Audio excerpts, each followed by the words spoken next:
190 million pound के असल beneficiary Nawaz Sharif और उसके बेटे हसन नवाज है। मलिक रियाज ने हसन नवाज को भारी रिश्वत दी थी, जिसको फिर लंदन की एनसीए ने पकड़ लिया था और उन्होंने मलिक रियाज को उस पैसे को वापस पाकिस्तान भेजने का कहा, जिससे फिर हमने डीलिंग करके उस पैसे को वापस सुप्रीम कोर्ट के अकाउंट में लाया। और मैं ये चाहता हूं कि मुझे इस केस में सजा जल्द से जल्द सुनाई जाए, ताकि हाई कोर्ट में इसके असल मुजरिमों के चेहरे सामने आए कि कौन इसमें असल बेनिफिशियरी है। मुझे तो खामखाही इस झूठे केस में फंसाया गया है। इमरान खान की अडियाला जेल में गुफ्तगू और उसका पैगाम अलीमा खान ने मीडिया के सामने रख दिया। 9 मई को लोगों का कोर कमांडर हाउस जाना सिक्योरिटी की नाकामी है। लोग कैसे बगैर हथियारों के कोर कमांडर हाउस पहुंच गए? क्या 9 मई के वाकयात में किसी फौजी अफसर के मुलव्वस होने का ट्रायल हुआ? जस्टिस हसन रिजवी के मिलिट्री ट्रायल जो कोर्ट केस है, जिसमें सिविलियन का ट्रायल हो सकता है या नहीं हो सकता, उसमें बड़े रिमार्क्स। इन दोनों की तफसील से पहले आपसे गुजारिश है कि मेरे चैनल को सब्सक्राइब करें, लाइक करें। शुक्रिया। आज इमरान खान ने अपनी बहन अलीमा खान के जरिए एक अलकादर ट्रस्ट या 190 मिलियन पाउंड केस के असल हकायक कौम को बता दिए। इमरान खान ने कहा कि जो 190 मिलियन पाउंड केस है, उसमें असल बात तो यह है कि मलिक रियाज ने रिश्वत दी थी हसन नवाज को। मलिक रियाज ने हसन नवाज के अपार्टमेंट लंदन में खरीदे और उसकी कीमत 2 से 3 गुना ज्यादा अदा की। मतलब यह कि रिश्वत दी। लंदन की एनसीए ने सवाल उठा दिया कि इन अपार्टमेंट की इतनी कीमत नहीं बनती जो आपने अदा की है। और फिर उन्होंने मलिक रियाज के अकाउंट चेक किए और फिर मलिक रियाज को उसके अकाउंट को फ्रीज कर दिया। और फिर मलिक रियाज से यह पूछा गया कि आपने ये इतने पैसे जो 3-4 गुना ज्यादा कीमत अदा करके ये अपार्टमेंट खरीदे हैं, वो कहां से लाए? फिर एनसीए ने मलिक रियाज से ये एग्रीमेंट किया कि ठीक है, आप जहां से ये पैसे लाए हैं वहां वापस करें। और मलिक रियाज इस बात पर राजी हो गए कि वो पैसे पाकिस्तान को वापस करने पर। इमरान खान ने कहा कि फिर हमने उनसे बात करके वो पैसे सुप्रीम कोर्ट के अकाउंट में वापस लाए। और फिर मलिक रियाज के ऊपर सुप्रीम कोर्ट ने एक 4 अरब का फाइन किया था और उसमें फिर जरदारी साहब ने सहूलतकारी करके उसको फाइन से बचाया। तो असल मुजरिम तो नवाज शरीफ और जरदारी है। और मैं ये चाहता हूं कि जल्द से जल्द इस केस का फैसला सुनाया जाए, ताकि फिर हाई कोर्ट में हम इस केस की हकीकत सबके सामने रख सके और बताए कि इसके असल मुजरिम कौन है और इसमें फंसाया किसको जा रहा है। और यकीनन इमरान खान जिसने 190 मिलियन पाउंड जो वहां से मलिक रियाज वापस लाए पाकिस्तान, वो डायरेक्ट सुप्रीम कोर्ट के अकाउंट में गए। उसमें से 1 रुपया भी इमरान खान के पास नहीं गया।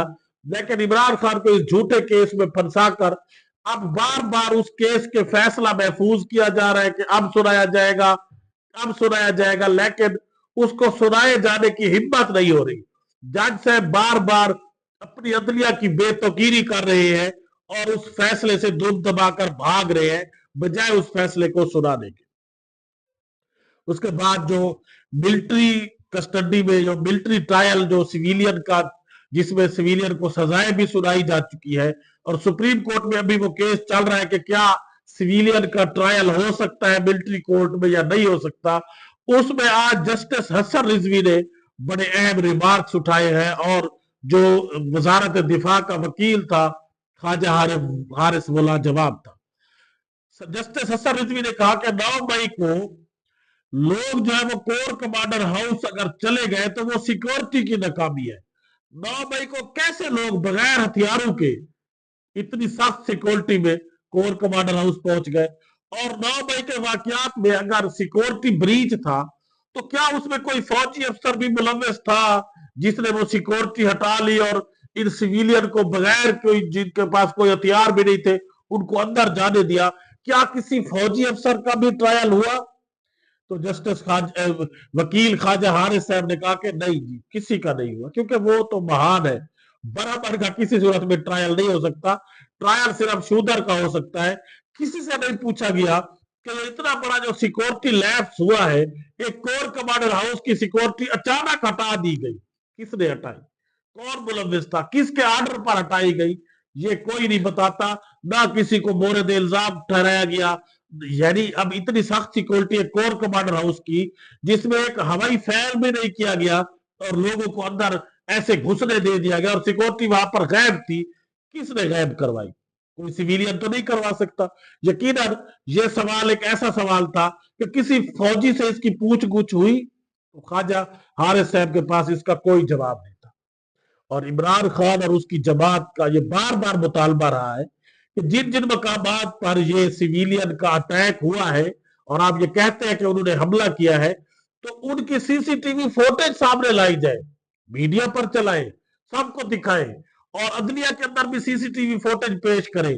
सुप्रीम कोर्ट को ये तहरीक इंसाफ और इमरान खान ने उनको बार बार ये कहा है कि आप इसकी जुडिशियल इंक्वायरी करवाएं, सीसीटीवी फुटेज मंगवाकर, वीडियोस मंगाकर, एविडेंस मंगवाकर ये पता करें कि इसके असल जिम्मेदार कौन है। और इमरान खान और उसकी जमात का तो बार बार कहना है कि इस 9 मई का बहाना बनाकर हमारी तो जमात के ऊपर जो जुल्म सितम है उसकी इंतहा की गई है। हमारे एमएनए एमपीएस के घरों को तोड़ा गया, उनकी चादर चार दीवारी का तकद्दुस पामाल किया गया, उनको गिरफ्तार करके शदीद टार्चर का निशाना बनाया गया, उनको कई कई दिन गैब रखकर उनसे प्रेस कॉन्फ्रेंस करवाई गई।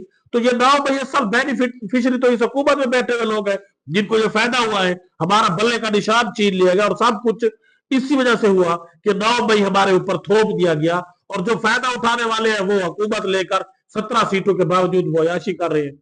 तो इमरान खान और उनकी जमात का बार बार ये कहना है कि इसके असल हकायक सामने लाए जाए, और मिलिट्री कोर्ट्स में जो सिविलियन का ट्रायल है, जब वो हो सकता है या नहीं हो सकता, उसमें जजेस रोजाना की बुनियाद पर जो ट्रायल कर रहे हैं वो कम अज कम इस सिस्टम को एक्सपोज कर रहे हैं कि आपने यकीनन इसमें कोई ना कोई बात ऐसी खुफिया है जिसकी पर्दादारी की जा रही है, जिसको छुपाया जा रहा है, असल मुजरिमों को छुपाया जा रहा है, और नाहक लोगों को खामखा से सजाएं दी जा रही है जिनके खिलाफ कोई एविडेंसेस भी नहीं है। अल्लाह हाफिज।